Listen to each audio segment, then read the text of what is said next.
हरिओम भक्तों, मैं हरिप्रिया अपने YouTube चैनल में आपका हार्दिक स्वागत करती हूँ। भक्तों, आज मैं आपको बुधवार के दिन पढ़ने वाले प्रदोष व्रत की कथा सुनाने जा रही हूँ। ओम नमः शिवाय।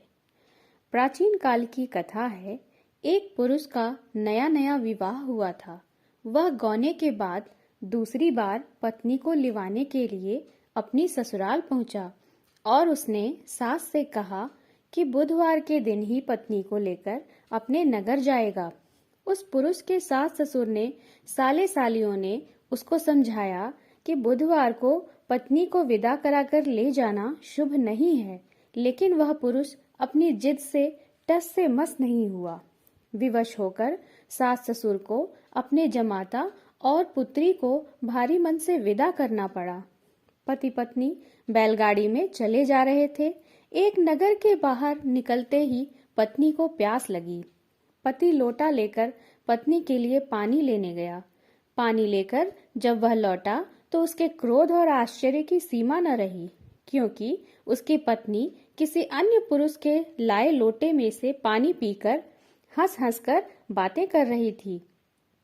क्रोध में आग बबूला होकर वह उस आदमी से झगड़ा करने लगा, मगर यह देखकर उसे आश्चर्य की सीमा न रही कि उस पुरुष की शक्ल उस आदमी से बिल्कुल मिलती थी।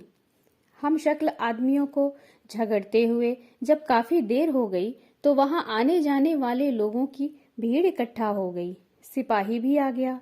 सिपाही ने स्त्री से पूछा कि इन दोनों में से कौन सा आदमी तेरा पति है। वो बेचारी असमंजस में पड़ गई, क्योंकि दोनों की शक्ल एक दूसरे से बिल्कुल मिलती थी। बीच राह में अपनी पत्नी को इस तरह लुटा देखकर उस पुरुष की आंख भर आई। वह शंकर भगवान से प्रार्थना करने लगा कि हे भगवान, आप मेरी और मेरी पत्नी की रक्षा करो। मुझसे बड़ी भूल हुई जो मैं बुधवार को पत्नी को विदा करा लाया।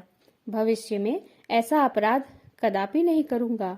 उसकी वह प्रार्थना जैसे ही पूरी हुई कि दूसरा पुरुष अंतर्ध्यान हो गया और वह पुरुष सकुशल अपनी पत्नी के साथ अपने घर पहुंच गया। उस दिन के बाद पति पत्नी नियम पूर्वक बुधवार का प्रदोष व्रत करने लगे। इस प्रकार बुधवार प्रदोष व्रत की कथा संपूर्ण हुई। कृपया आप हमारे चैनल को लाइक करें, शेयर करें और सब्सक्राइब करें। धन्यवाद।